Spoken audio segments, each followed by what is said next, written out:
ब्रह्मांड के अनंत विस्तार से लेकर पृथ्वी की सीमित परिधि तक हर चीज अपने केंद्र की ओर आकर्षित होती है। इस पृथ्वी पर एक ऐसा केंद्र है जो न केवल मानवता की आस्था और भावनाओं को बल्कि उनकी आत्मा की गहराइयों को भी अपनी ओर खींचता है। महाकुंभ। क्या है वह शक्ति जो हम सबको एक सूत्र में बांधती है? उत्तर है गंगा।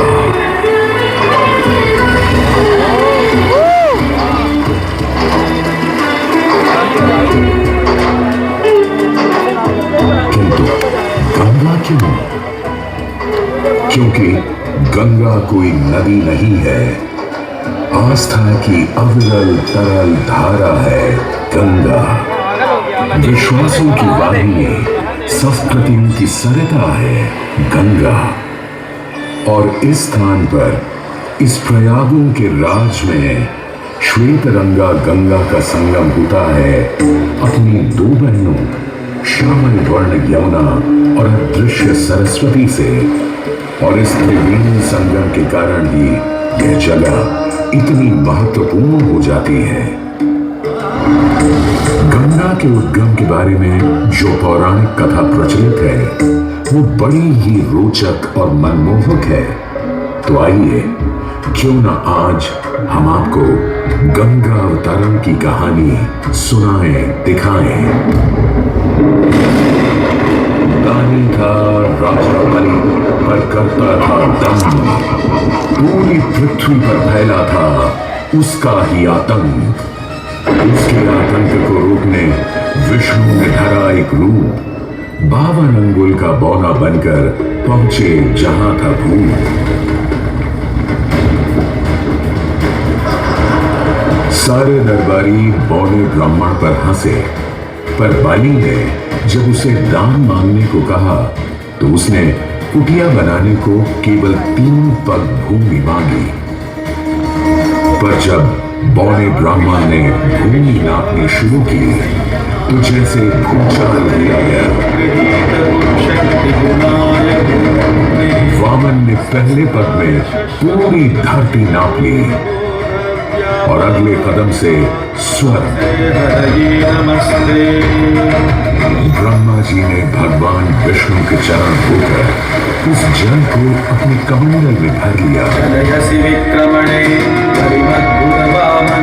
और अब वामन अवतार ने अपना तीसरा पग बलि के सिर पर रख उसे पाताल लोक भेज मुक्ति दे दी।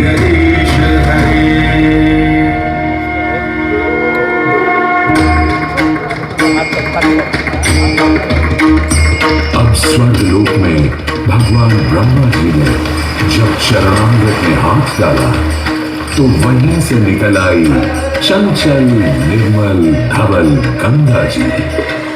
पवित्रा किंतु चंचला, आज से तू मेरी पुत्री और नाम तेरा गंगा।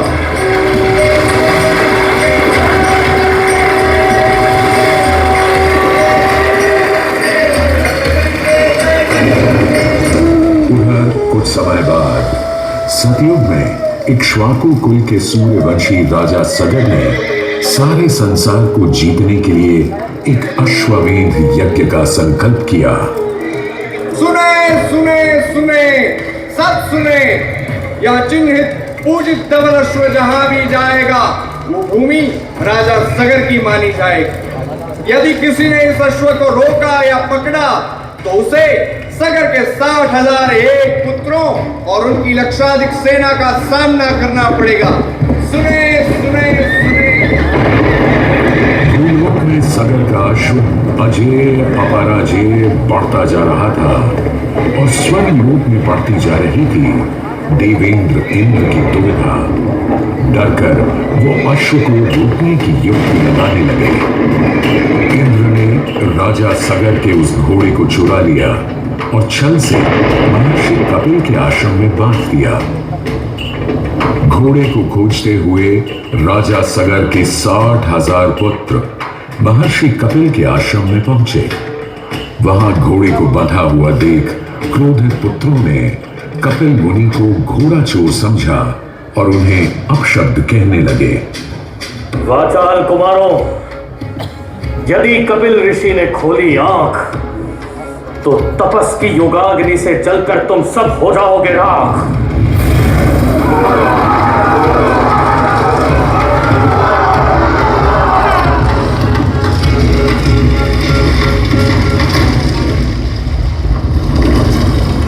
उधर सगर थे चिंतित। न अश्व का पता था, न पुत्रों का कोई समाचार। पिता का दुख देख पुत्र अंशुमन चल पड़े खोज पर। जब महर्षि कपिल के आश्रम पहुंचे तो देखा अश्व को और साथ ही अपने 60,000 भाइयों की भस्म को। महर्षि से की क्षमा याचना और पूछा तर्पण का उपाय। तुम्हारे भाई थे घमंडी, अविवेकी और अभिमानी। भस्म कर दिया उन्हें मैंने, जो उन्होंने मेरी नहीं मानी।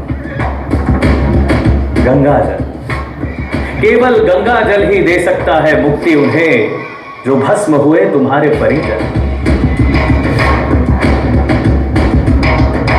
अंशुमन को अपने भाइयों के तर्पण के लिए गंगा को लाने का बहुत मन था, किंतु किसी को राजधर्म भी तो निभाना था और राज भी चलाना था। देखते देखते 7 पीढ़ियां गुजर गईं, पर 7 पीढ़ियों के बाद समय आने पर राजकुमार भगीरथ ने राजा बनने से साफ मना कर दिया।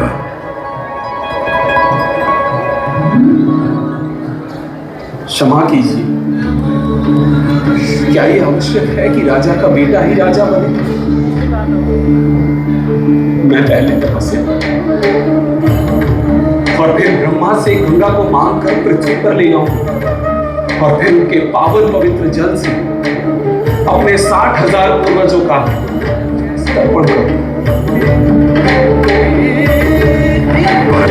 दिन वर्ष बदले, ऋतुओं की हवा बदली, नदियों के किनारे बदले, किंतु नहीं बदला भगीरथ का संकल्प, गंगा उतरण।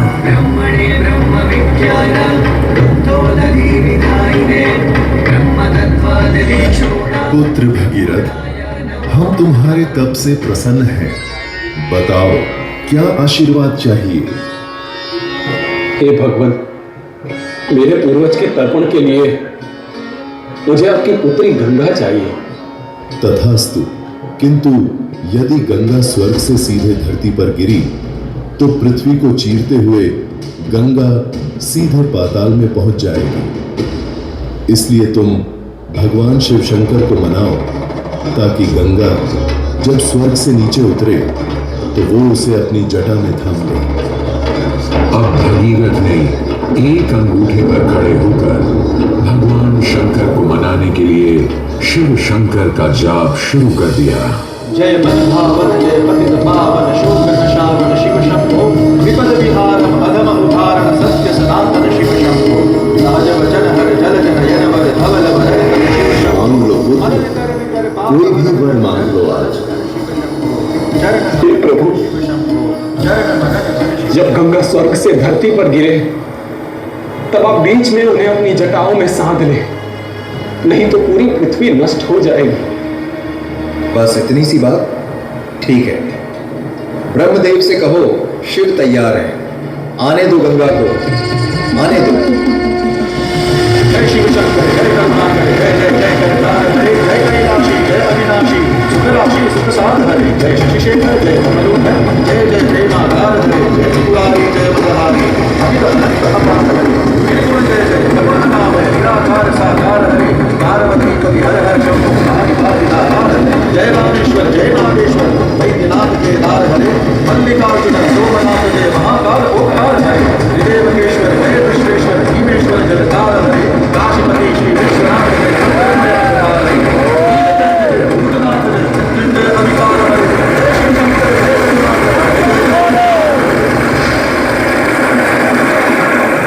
और यूं गंगा ने भगीरथ के साथ गंगा सागर जाकर सगर के पुत्रों का उद्धार किया।